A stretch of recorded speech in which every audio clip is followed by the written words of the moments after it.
Good morning student. This is your 11th class chemistry and we were doing lesson number 5. हमारा चल रहा था lesson number 5 states of matter, जिसमें हमने variable constant discuss किए थे, temperature, pressure, volume and number of moles, और उनके बेस पे हमने स्टार्ट किया था हमारा गैस लॉज, जिसमें हमने बॉयल्स लॉ डिस्कस कर लिया था। अब हमारा है second Charles law. Charles law हमारा बॉयल्स लॉ में क्या था? Pressure is inversely proportional to volume था। Pressure is inversely proportional to volume था। ठीक है, बॉयल्स लॉ में क्या था? यहाँ पे बॉयल्स लॉ में क्या किया था हमने? Pressure is inversely proportional to volume था। ये किया था जब temperature and number of moles constant रखे गए थे। चार्ल्स लॉ के अकॉर्डिंग क्या होता है? For a given mass of gas, ठीक है, for a given mass of gas, यानी कि मास गिवन हो गया तो मोल फ्रैक्शन क्या है? कांस्टेंट है। Number of moles, number of moles क्या हो गए? कांस्टेंट हो गए, मास कांस्टेंट है। तो for a given mass of a gas the volume of the gas, volume of the gas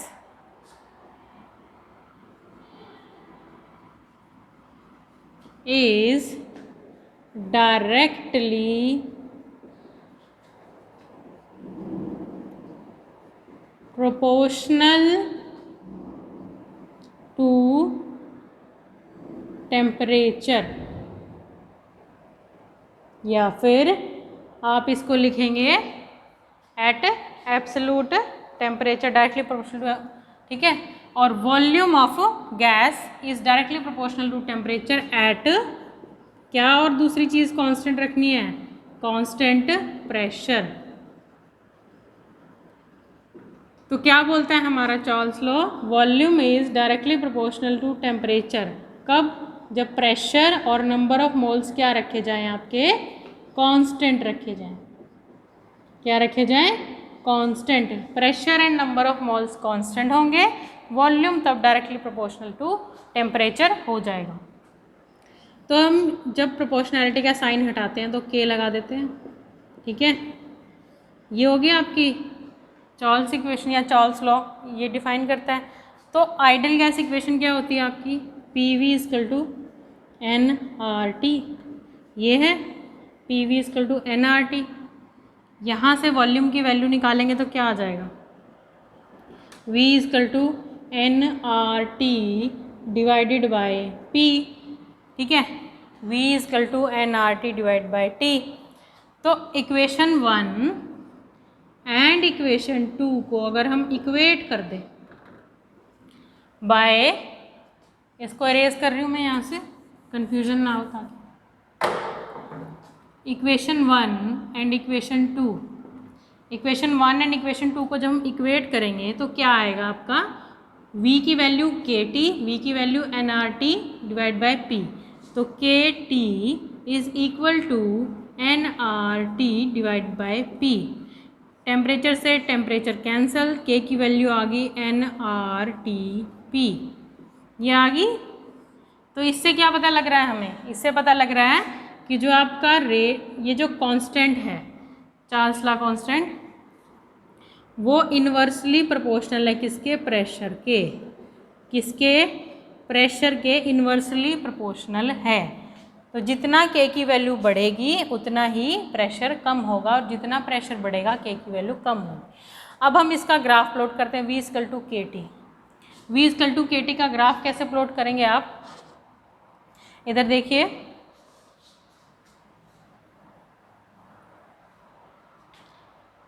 V is equal to K T, y is equal to M x.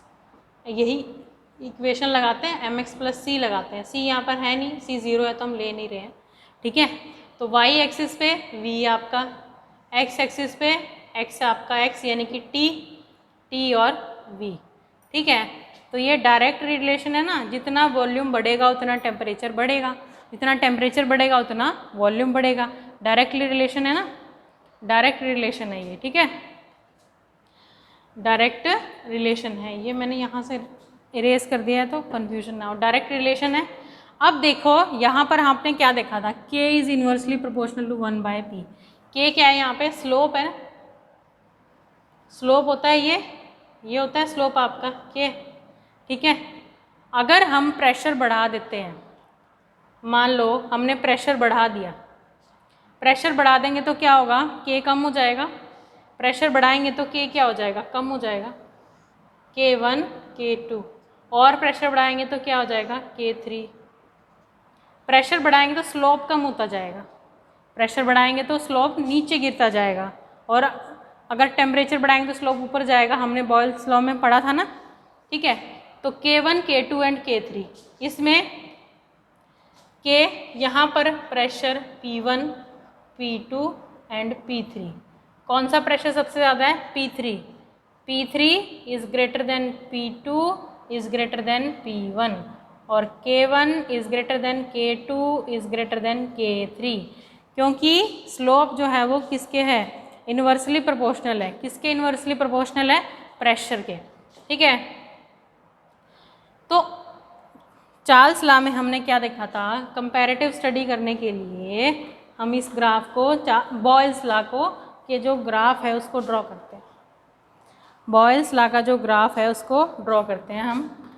ये Charles law का है, Boyle's law का करके देखते हैं हम किस तरह से था। इस तरह से था ना, प्रेशर और 1/v, ठीक है, 1/v। उसमें हमने 3 टेम्परेचर लिए थे, T1 T2 एंड T3।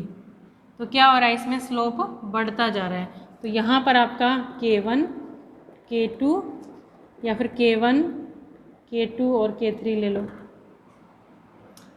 उल्टा ले यहाँ पर 1 2 और 3, ठीक है। इसको भी ऐसे ही लो, टेम्परेचर को भी 3 2 और 1।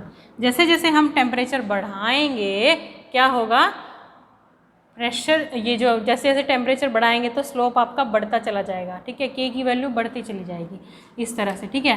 तो ये इसमें क्या था, इसमें उल्टा था उसका, इसमें क्या है आपका k1, उसके बाद k2 और k3, ऐसे ही टेम्परेचर T1 T3 T2 और T1, ठीक है, ऐसे ही टेम्परेचर 1 2 3 इस तरह से। जैसे जैसे हम k बढ़ाएंगे वैसे टेम्परेचर भी बढ़ेगा, जैसे टेम्परेचर बढ़ाएंगे तो k की वैल्यू बढ़ती चली जाएगी। इसमें उल्टा है, ठीक है, क्योंकि k और p की इन्वर्स आ रही है रिलेशन, ठीक है। तो इसमें क्या है, ये किसका है, बॉयल्स लॉ का ग्राफ है, और वो क्या है, चार्ल्स लॉ का ग्राफ है। इसमें हमने बॉयल्स लॉ में क्या कांस्टेंट लिया था, pressure inversely proportional to volume लिया था। कब, जब टेम्परेचर कांस्टेंट था। इसमें क्या था, टेम्परेचर कांस्टेंट था, टेम्परेचर कांस्टेंट था। Temperature constant means isotherm. Isotherm क्या होता है, सेम टेम्परेचर सेम हीट। तो ये आइसोथर्म ग्राफ है।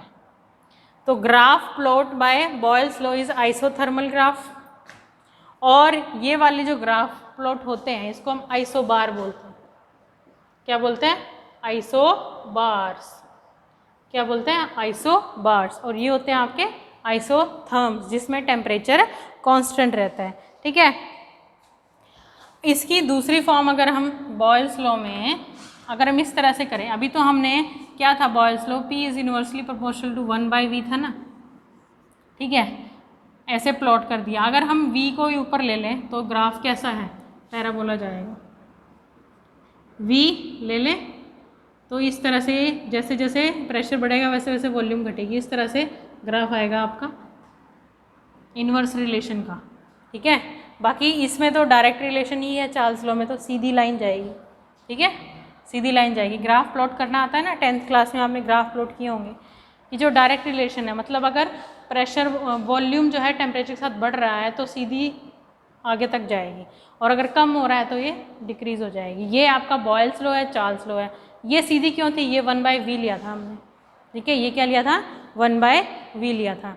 तो यहाँ तक चार्ल्स लॉ, बॉयल्स लॉ को आप रिवाइज करेंगे। Thank you and have a nice day.